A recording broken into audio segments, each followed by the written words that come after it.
आज के इस क्लास में आपका फिर से स्वागत है। आज हम लोग बात करने जा रहे हैं linear equations in one variable. What is linear equation and what is the meaning of here one variable.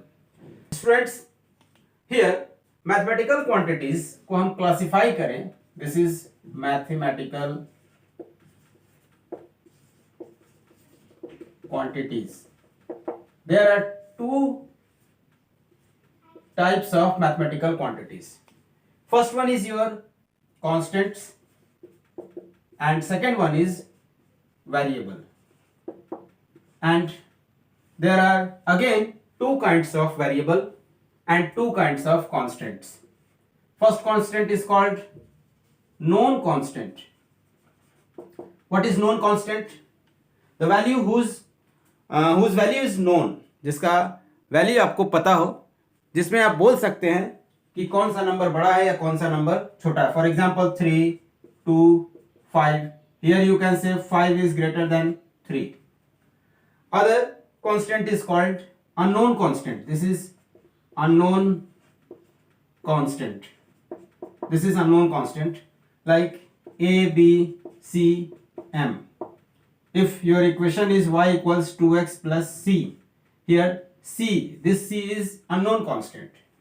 Unknown constant is also called arbitrary constant. Unknown constant को हम arbitrary constant भी कहते हैं. Arbitrary constant. This is very important term. तो हम यहाँ पर देखते हैं कि here you can't say about a and b which one is greater and which one is smaller. यहाँ हम नहीं बोल सकते हैं because a and b is constant but unknown. ये constant है but unknown है, नहीं पता है, लेकिन variable नहीं बोलेंगे इसको. And here there are two kinds of variable. First one is your independent variable. Independent variable. And second type is dependent variable. This is dependent variable. Dependent variable is y and this is x. Let your equation is, any equation is y equals 2x plus 3. Here the value of y depends on x. Value of y depends on x. x पे depend कर रहा है. If x is 1, x अगर 1 है तो 2 into 1 plus 3, that means y is 5. If x is 2, then y is 2 into 2, 4. 4 plus 3, 7. If x is 0, then y will be 2 into 0, 0. Y is 3. That means value of y depends on x. So x is here independent and y is dependent. तो हम किसी भी equation के parameter को हम यहाँ देख रहे हैं. Here two variables. y एक वेरिएबल हो गया और x अलग वेरिएबल हो गया. So this equation is called linear equation. Power 1 है, दैट मीन्स लीनियर. लीनियर कैसे पहचानेंगे इस टर्म को? That means power should be 1. Power या डिग्री ये क्या होना चाहिए? 1. एंड वन वेरिएबल का क्या मतलब? This is two variable. One variable का मतलब हो गया, for example equation is 2x plus 3 equals to 0. Here variable is 1. Power is 1, that means linear. And here variable is 1, that is x. Here for example 5x minus 3 is equal to 0. This is your linear equation in one variable. For example, your 2x is equal to 5. That means you can write 5 by 2. This is one variable linear equation. One variable. This is your two variable. इसी तरह से किसी और variable को भी add कर दे. For example, x plus 2y plus z is equal to 5. This is three variable linear equation. Power 1, that means linear, and variable 1, that means one variable. So in this class here we are going to discuss about linear equation in one variable. What is linear equation and one variable linear equation को हम solve करना, simplify करना, word problem etc. पे हम लोग बात करने जा रहे हैं. सीबीएसई बोर्ड और आईसीएसई बोर्ड में ये चैप्टर जो है क्लास 8 में आपको देखने को मिलेगा. This is very important chapter. Algebra का ये चैप्टर है और इस चैप्टर का इंपॉर्टेंस आपको हर जगह देखने को मिलेगा. जब तक आप मैथमेटिक्स से आप रिलेटेड रहेंगे, मैथमेटिक्स, फिजिक्स, केमिस्ट्री, तो आपको इक्वेशन को सॉल्व करना होगा और ये आपका सबसे पहला इक्वेशन देखने को मिलने जा रहा है और इससे रिलेटेड हम लोग बात सीखते हैं. Now let us see in details linear equation in one variable. इस चैप्टर को पढ़ने के बाद आप मैथमेटिक्स के लैंग्वेज को मैथमेटिकल एक्सप्रेशन में एनालिटिकल टर्म्स में आप लिखना शुरू कर देंगे. For example, let the cost of 5 apple is 3 rupees. let cost of 5 apple is 3 or 30 rupees. 30 rupees. let here हम क्या करते हैं, तो यहां पर हम लिख लेते हैं एप्पल के लिए हम x सिंबल यूज करते हैं. तो हम क्या करेंगे, the cost of 5 apple that means 5x is equal to 30. This is, ये आपका एक लैंग्वेज है, ये आपका एक डे टू डे लाइफ में बोले जाने वाला एक लैंग्वेज है. आप किसी से बात कर रहे हैं तो आप बता सकते हैं कि the cost of 5 apple is 30 rupees. Mathematical term में इसको कैसे लिखेंगे, this is 5x is equal to 30.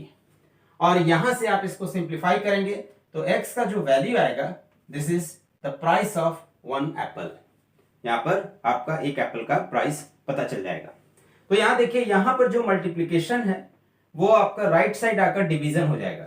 तो डिवीजन हो जाएगा तो यहां हम क्या लिखेंगे, यहां हम लिखेंगे this is 30/5. That means cancel out. इसको हम लिखेंगे 6. That means the cost of 1 Apple is 6 rupees. ये 6 rupees है. तो इक्वेशन को मैथमेटिकल लैंग्वेज या फिर डे टू डे लाइफ में जो लैंग्वेज है, चाहे फिजिक्स, केमिस्ट्री, बायो, किसी का भी लैंग्वेज, उसको हम क्या करेंगे, मैथमेटिकल टर्म में जो लिखेंगे, दिस इज इक्वेशन. ये इक्वेशन है. इक्वेशन में जो हमारा ये इक्वालिटी है, ये इक्वालिटी का साइन है, दिस इज इक्वालिटी. और इसी इक्वालिटी के ऑपोजिट साइड जब भी किसी भी टर्म को भेजते हैं तो ऑपरेशन उल्टा हो जाता है. फॉर एग्जांपल, मान लिया यहां है 3 + x इज इक्वल टू 5. तो ये जो 3 है वो इस साइड आकर नेगेटिव हो जाएगा.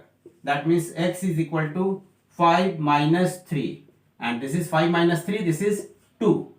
सिमिलरली यहां देखते हैं, if this is 5 - x is equal to 4. मान लिया इसको प्लस, इसको माइनस लेते हैं. दिस इज माइनस, तो इसको अगर इधर शिफ्ट करेंगे it will become positive. That means this is 4 + 5. 4 + 5 is 9. ये आपके पास टर्म आ गया. If term is in multiplication form like 7x + 3 is equal to 2. तो हम क्या करेंगे, 3 को इधर भेजेंगे तो क्या लिखेंगे, this is 7x is equal to 2 - 3. 2 - 3 is -1. तो हम क्या लिखेंगे, this is 7x is equal to -1 and x is equal to -1. ये मल्टीप्लीकेशन है, तो इस साइड आने के बाद ये डिवीजन हो जाएगा. This is 7. और अगर मल्टीप्लीकेशन डिवीजन है तो उधर आकर मल्टीप्लीकेशन हो जाएगा, जैसे x/4 इज इक्वल टू 3. तो ये आपका डिवीजन है, तो इस साइड आकर ये मल्टीप्लीकेशन हो जाएगा. 3 × 4 दैट इज 12. ये आपके पास. तो ये बेसिक ऑपरेशन अगर आपको पता है, if you know the rules of basic operation, then you can easily solve the linear equation in one variable. Now let us see some more example on this. Here let your equation is 2x plus 3 is equal to -7. Then you can solve it. This is 2x, 3 को इधर भेजेंगे, this is -7 - 3. That means 2x is equals to -10. और यहाँ पर हम क्या करेंगे, ये मल्टीप्लीकेशन है तो इधर आकर डिवीजन हो जाएगा. This is -10/2. That means this is -5. This is your answer. Next question. Let x/3 plus 1/2 is equal to 5. Here x/3. तो हमारा जो मोटो है वो ये है कि वेरिएबल को हम एक साइड रखेंगे और कोशिश करेंगे कांस्टेंट्स को दूसरे साइड. तो here 5 - 1/2. That means x/3 is equal to, this is 2. This is LCM. LCM लेंगे इसका 1 और 2 का, तो 2. फिर क्या करेंगे, 2 5 × 2 10 minus this is 1. That means this is 9/2. That means x/3 is equal to 9/2. That means 2x is equal to 27. 2x equals to 27. That means x is equal to 27/2. इसको चाहे तो मिक्स फ्रैक्शन के फॉर्म में भी आप चाहे तो लिख सकते हैं. Next question, let this is 2x plus 3 by 5x minus 4 is equal to 0. Solve for x. Solve for x. This is also one variable equation. तो हम क्या करेंगे, क्रॉस मल्टीप्लीकेशन. यहाँ डिवीजन है, डिवीजन इधर आकर मल्टीप्लीकेशन हो जाएगा. That means you can write 2x plus 3 is equal to 0 into this is 5x minus 4. तो 0 के साथ कुछ भी मल्टीप्लाई होगा इट बिकम्स 0. ये आपका 0 हो गया. This is 2x plus 3. That means 2x is equal to -3. 3 को इस साइड भेजेंगे, this is -3. That means x is equal to -3/2. This is your answer. You can verify your answer also. इस x को हम क्या करेंगे, यहां पर पुट करेंगे. पुट करने के बाद LHS और RHS सेम आना चाहिए, तो इसको हम वेरिफिकेशन कहते हैं. ये आपका वेरिफिकेशन कहलाता है. और वेरिफिकेशन के लिए क्या करेंगे, हम पुट फाइनल आंसर जो x इक्वल्स टू -3/2 है, तो इसको हम यहाँ पुट करेंगे. तो ऐसे पुट करेंगे 2, this is -3/2 and this is +3 divided by this is 5 into -3/2, this is -4 is equal to 0. तो यहाँ जो भी टर्म होगा आफ्टर क्रॉस मल्टीप्लीकेशन, ये डिवीजन है तो इधर आकर ये 0 हो जाएगा. तो हम इसको लिखेंगे 2 into -3/2 plus 3 is equal to 0. तो ये देखिए cancel, -3 plus 3 0. That means 0 equals 0. That means LHS is equal to RHS. तो ये आपके पास वेरीफाइड है. कई बार एग्जाम में आपको मेंशन किया हुआ रहेगा वेरीफाई योर आंसर, तो इसको हम वेरीफाई कर सकते हैं. आज के इस क्लास में बच्चों बस इतना ही. फिर अगले क्लास में हम लोग बात करेंगे इस पे वर्ड प्रॉब्लम कैसे सॉल्व करेंगे. How will you solve the word problem related to linear equation in one variable. जब भी किसी टॉपिक को हम लोग डिस्कस कर रहे हैं तो उससे रिलेटेड आपको डीपीपी प्रैक्टिस करने के लिए डेली प्रैक्टिस पेपर मैं भेज दिया कर रहा हूं आपको. किसी को अगर नहीं मिल रहा होगा तो आप उस नंबर पे कॉल करके DPP practice paper PDF form में आप ले सकते हैं और उसको सॉल्व कीजिए. सॉल्व करने के दौरान कोई डाउट होता है, if you have any doubt you can send your doubt on the given number. तब तक आप इस चैप्टर पे क्वेश्चन को प्रैक्टिस कीजिए. उसके बाद डीपीपी बनाने के बाद आप जो भी बुक है आपका आईसीएसई बोर्ड, सीबीएसई बोर्ड, जो भी आपका रेफरेंस बुक है, टेक्स्ट बुक है, उसको आप सॉल्व कर सकते हैं. You will be comfortable, you will feel comfortable to solving this type of question.